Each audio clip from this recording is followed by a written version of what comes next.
Let's have a session on the 2024 AQA A-Level Business Paper 3 preview. This is the final sesh. We'll start firstly today with the usual structure of Paper 3. So with Paper 3, you'll have your exam paper and then you will have an insert about a business. And it will be one business in that insert, jam-packed with lots of text, lots of data, lots of qualitative information and quantitative information, which we'll talk about in a moment. In terms of the usual historical layout of these paper threes, two 12 markers. I'll talk about those later on. Two 16 markers, hopefully you're well versed in those by now. Then a 120 marker, culminating with a 24 marker. Now, in terms of the insert that you will have, text and data is key here on that one business. In terms of text, that qualitative information, historical businesses in this paper have been along the lines of a small business that's growing but has very ethical objectives. We've had a growing technology business with a centralized figure, and we're thinking about cultures there. We have another question where you've had an established business with cost and efficiency pressures, and they needed to alter their strategy. So maybe new angles could be along the lines of, speculation of course, revise responsibly. Number one, an established business with now a rapidly changing external environment that needs to become more innovative. Unit 9. K-Bird is what you're thinking here. Kaizen, benchmarking, entrepreneurship, research and development. Possible angle. Maybe copyrights, maybe patents comes in there. Number two, possible angle is a multinational corporation that is looking to expand internationally. Maybe they need to choose between licensing, exporting, alliances, direct investment. Alongside of that, maybe they need to consider their pricing strategy, price skimming, price penetration, what makes sense for each particular region that they move into. Maybe they need to adopt to a regional organizational structure. Marketing mix could be relevant there. Maybe it's an industrial product and we need to think about how the marketing mix must be adapted for industrial products compared to consumer products. A third possible angle, the business needs to adopt a retrenchment strategy. It's an established business and maybe for different reasons it needs to take a step back. Maybe efficiency reasons and it needs to retrench. And then within that retrenchment, maybe it has issues with its capacity utilization. Maybe it needs to reduce its capacity to increase its capacity utilization to improve its efficiency. All of those possible angles, cover them all as part of your revision. Revise responsibly. Know your limits.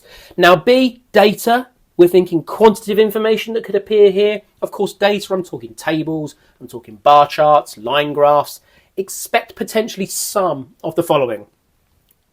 Maybe it's a public limited company and you need to calculate your market capitalization, knowing the formula there.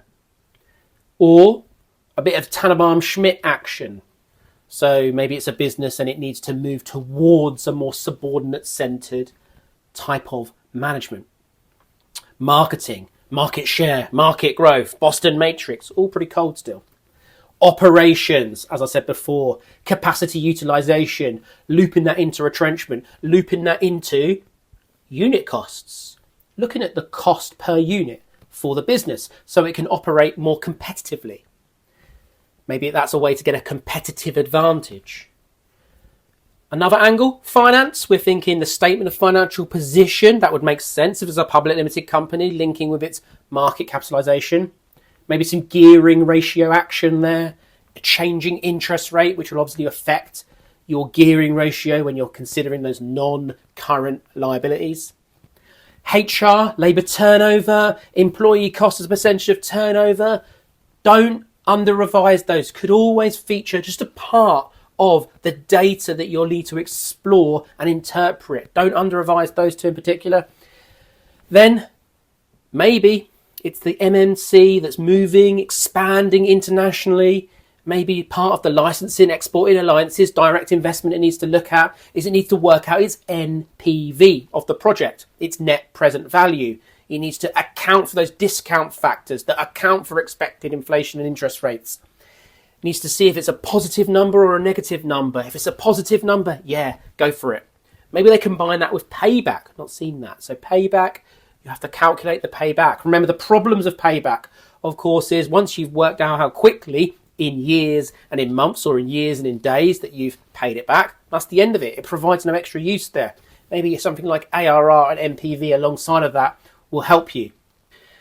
If it's a new idea for a business, maybe we need to have a decision tree alongside that. Maybe that's part of the data and you calculate the decision tree numbers, the net gain, the expected value off of the decision tree. So, assuming no more sneaky stuff, we're thinking 2 12 markers, 2 16 markers, 1 20 marker, and 1 24 marker here. Time game management. Absolutely essential that you manage it well. This paper of the 3 is brutal in terms of time management. Brutal. Your ongoing goal, your mission, your objective as you go through this paper is leave myself 30 minutes for the final 24 marker.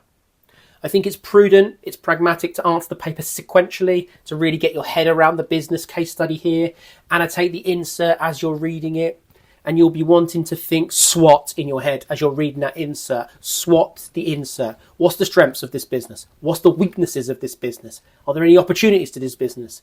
Are there any threats to this business?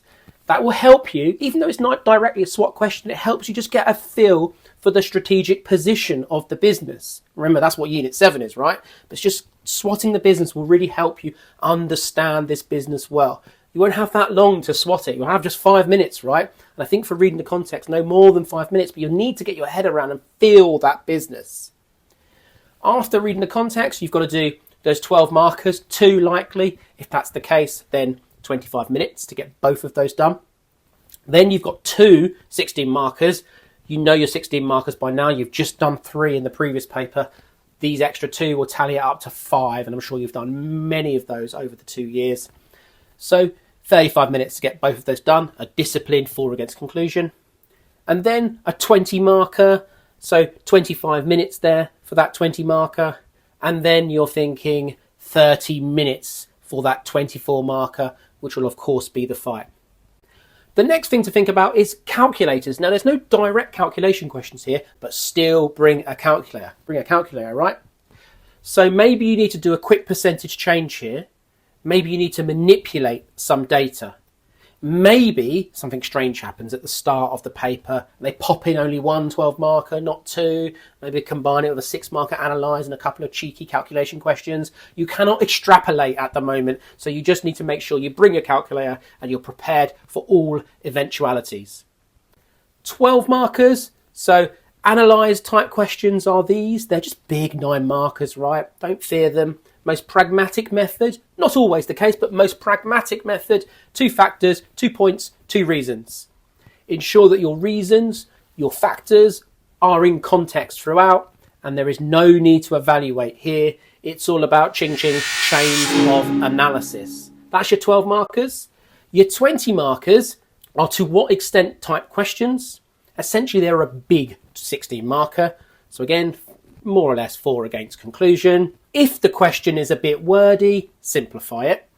If you don't quite understand the wording of the question, you must simplify it, put it into that 6-year-old type question, because then that will help you understand your narrative when you answer that, so you know what your yes side is, you know what your no side is, and your answer will be focused on the question.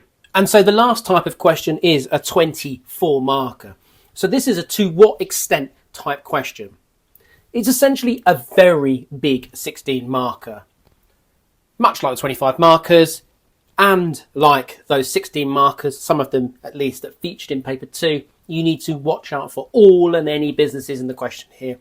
And therefore you're utilising the case study, but you're going beyond that. And you're bringing in your real world knowledge of businesses, your real world knowledge of industries, and you can use that to help answer the question and evaluate off of, analyse through. Now remember, this 24 marker, 30 minutes you need for it.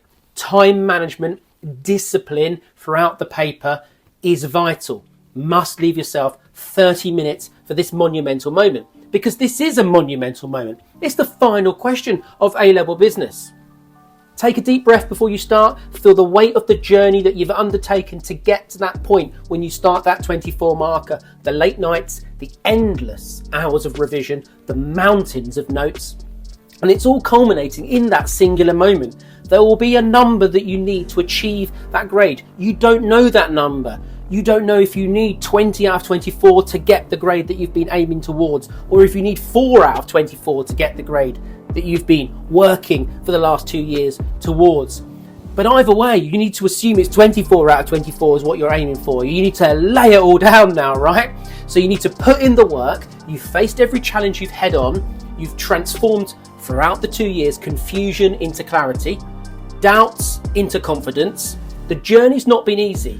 2 years, lots of things happen, but you've persevered. You've shown resilience, you've shown dedication, an unwavering belief in your abilities, and now it's time to channel all that hard work, all those hours of study, all those hours of revision, and lay it all down on this 24 marker. Lay it all down on this paper. This is your moment to shine, to make incredible chains of analysis, to connect ideas with precision, to demonstrate the depth of your understanding. This is your opportunity to showcase the brilliance that has been cultivated through your endless effort and your unyielding perseverance. And as you write that final essay, you must, at the end of it, feel the pride swelling within you. Feel the satisfaction of knowing that you've done absolutely everything you could have.